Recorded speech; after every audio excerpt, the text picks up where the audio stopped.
کہیں اس قحط نے انہیں ہلاک نہ کرے. یہ بات کہنا ہی تھی. حضرت عمر رضی اللہ تعالیٰ عنہ آگے نہیں بڑھے, رک گئے. پھر واپس بیت المال کے پاس آتے ہیں, ایک اونٹ لیتے ہیں, اس پر 2 بورے یعنی کہ 2 تھیلے لاد دیتے ہیں آٹے سے.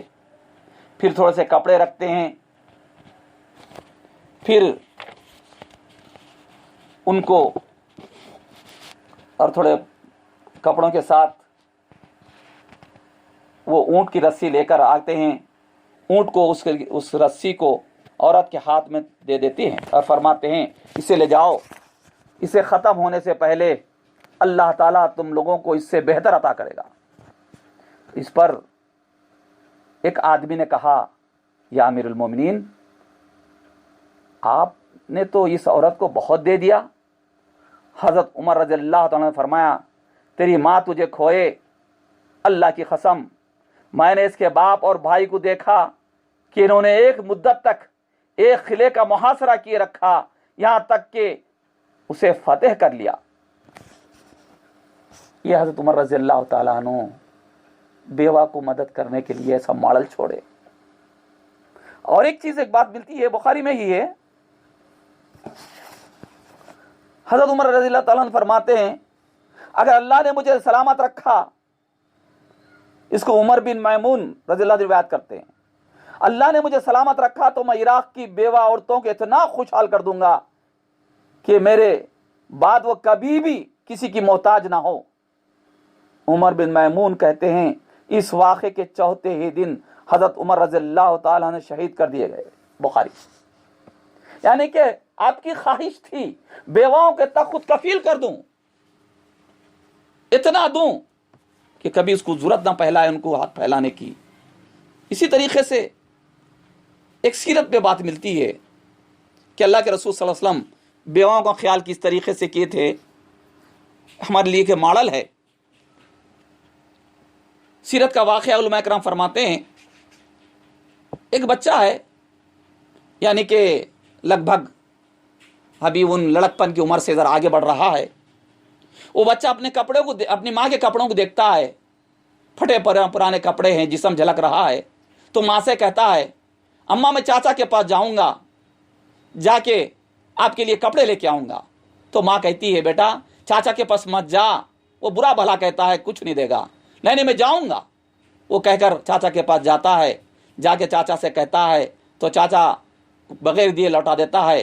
تو بچہ روتے ہوئے چلتا ہے تو کوئی ایک شخص ملتا ہے راستے میں, کہتا ہے کیا بات ہے بھائی, کیوں رو رہے ہو؟ تو کہتا ہے میری ماں کے کپڑے پھٹے ہوئے ہیں, کپڑے نہیں ہیں. میں چاچا کے پاس گیا تو چاچا دھتکار دیا. تو شخص کہتا ہے دیکھ ایک کام کر میاں, بیٹا ایک کام کرو, تم حرم میں ایک شخص بیٹھا ہوا رہتا, اس کے پاس جاؤ, وہ تمہاری مدد ضرور کرتا, اس کا دین الگ دین ہے اس سے. تو یہ سنتے ہی ٹھیک ہے, تو جا کے اپنے ماں سے کہتا ہے امی جان چاچا مجھے لوٹا دیے, نہیں دیے, مگر ایک شخص حرم میں رہتا ہے, میں اس کے پاس جا کے لے آتا ہوں, شاید آپ کا انتظام کرے کپڑوں کا. تو کہتا ہے بیٹا نہ کو جا, اس کا دین الگ دین ہے. تو ماں سے کہتا ہے بیٹا امی جان تم فکر مت کرو, میں بتوں کے دین پر قائم رہوں گا, تم ٹینشن مت لو. وہ کہتے ہوئے حرم میں جاتا ہے, دیکھتا کہ اللہ کے رسول صلی اللہ علیہ وسلم بیٹھے ہوئے ہیں. جا کے کہتا ہے دیکھو میں تمہارا دین کو نہیں قبول کروں گا, میری ماں کو کپڑے نہیں ہیں, میرے ماں کو کپڑے دو. تو اللہ کے رسول صلی اللہ علیہ وسلم صدقے جائیں, دین کے تعلق سے پہلے ہی اعتراض, مگر ہمدردی کا سمندر دن کے اندر امٹ کے آیا. آپ مسکراتے ہوئے آپ کے جسم پر جو چادر تھی, چادر رحمت, آپ اس بچے کے حوالے کر دیتے ہیں. بیوہ کا خیال کتنا رکھتے تھے اللہ کے رسول.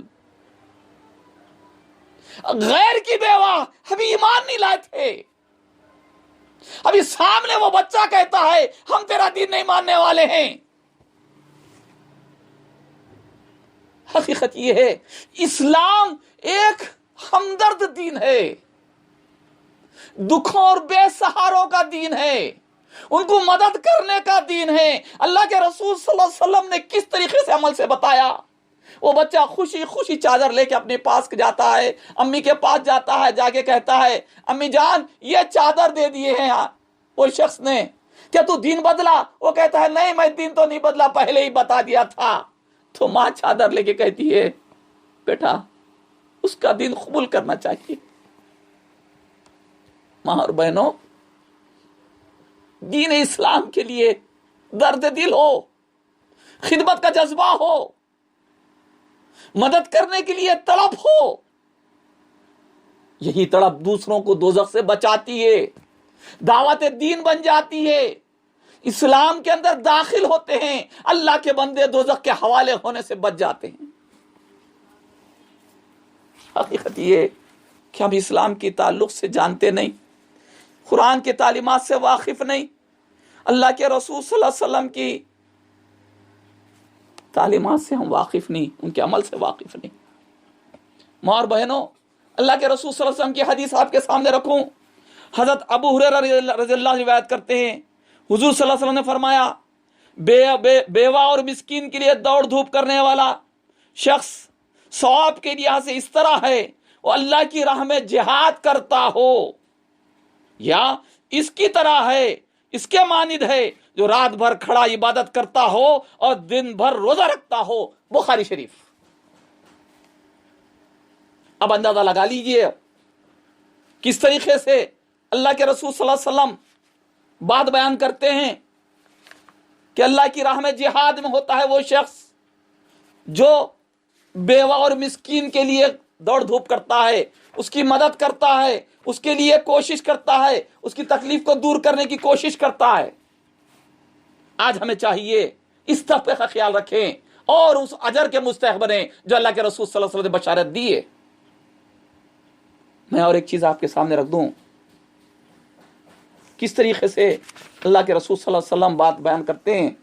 حضرت سراقہ بن مالک بیان کرتے ہیں، یہ ابن ماجہ کی حدیث ہے، رسول صلی اللہ علیہ وسلم نے فرمایا کیا میں تجھے سب سے زیادہ فضیلت والا صدقہ نہ بتاؤں؟ یعنی سب سے زیادہ فضیلت والا صدقہ یہ ہے، تیری وہ بیٹی جو خاوند کے وفات پر یا انتقال پر یا طلاق کی وجہ سے تیرے طرف واپس آ گئی ہو اور تیرے سوا کوئی کمانے والا نہ ہو، ایسی بیٹی پر خرچ کرنا افضل صدقہ ہے۔ ابن ماجہ۔ بھائیو بزرگوں، ذرا ذہن میں ایک فکر لا لو، آج امت مسلمہ کے خاندان بیوہ کی تکلیف کو نہیں پہچانتے۔ ارے جب کسی کا شوہر کا انتقال ہو جاتا ہے تو اس کی دنیا بدل جاتی ہے، اس کا سہارا چھن جاتا ہے، اس کا محافظ ختم ہوتا ہے، کندھا دینے والا نہیں ہوتا ہے، بچے یتیم ہو جاتے ہیں، یہ بھی بے سہارا بن جاتی ہے۔ خاندان کے لوگ اگر ان کی حفاظت کرتے، ان کے اوپر لازم آتا ہے، ان کے اوپر شرعی فرض بن جاتا ہے کہ باپ ہو، بھائی ہو، چچا ہو بچوں کا، یا دیور ہو یا سسرالی رشتہ دار ہو، کوئی بھی ہو جو رشتہ دار ہے، جو حقدار ہے، ان کی ذمہ داری ہے کہ اس کی کفالت کرے، اس کی مدد کرے، اس کے سلوک سے پیش آئے، اس کی پریشانی کو دور کرے اور الگ سے اجر حاصل کرنے والوں میں شامل ہو جائے۔ مگر آج ہمارا ماحول بیواؤں کے تعلق سے غلط نظریہ رکھتا ہے، مذاق بناتا ہے، ان کو غلط نظریے سے دیکھتا ہے، ان کا استہزاء اور ان کا استحصال کرنے کی کوشش کرتا ہے۔ حقیقت یہ ہے بیواؤں کے تو بہت سی فضیلت ہے، بہت سے حدیث ہے۔ اگر کوئی عورت صبر کے ساتھ، نیک نیتی کے ساتھ اپنے بچوں کی حفاظت کے خاطر، نگرانی کے خاطر اگر شادی نہ کرے، اس کے لیے تو بہت بڑی فضیلت ہے۔ ایسی بیواؤں کی مدد کیجئے، میری باتوں کو دوسروں تک شیئر کیجئے، پہنچائیے، اللہ کے فضل سے اجر عظیم حاصل کیجئے۔ دیکھو اس وقت سماج کے اندر ہم اسلام کی جو تعلیمات جانتے ہیں وہ بہت ہی کم ہے، مختصر ہے۔ قرآن کو اٹھائیے، پڑھیے۔ کئی جماعتیں یتیم، بیوہ، مسکین کے لیے تگدو کرتی ہے، کوشش کرتی ہے ان کے ساتھ ہو جائیے۔ کار خیر میں حصہ لیجئے. پہلے اپنے خاندان کے بیواؤں کو، یتیموں کو اوپر اٹھانے، ان کی ترقی میں حصہ لینے کی کوشش کیجئے، ان کو ہمدرد بنیے، ان کو سہارا دیجئے، تانے مت دیجئے اور دل تکلیف مت دیجئے. کل قیامت کے دن بہت برا عذاب ہوگا. بھائیو بزرگوں، اس طرف ذرا توجہ دیجئے اور انشاءاللہ اجر عظیم پائیے. انشاءاللہ آپ کی ملاقات آئندہ دوسرے ویڈیو میں کرنے کی کوشش کروں گا. وآخر دعوانا الحمدللہ رب العالمین.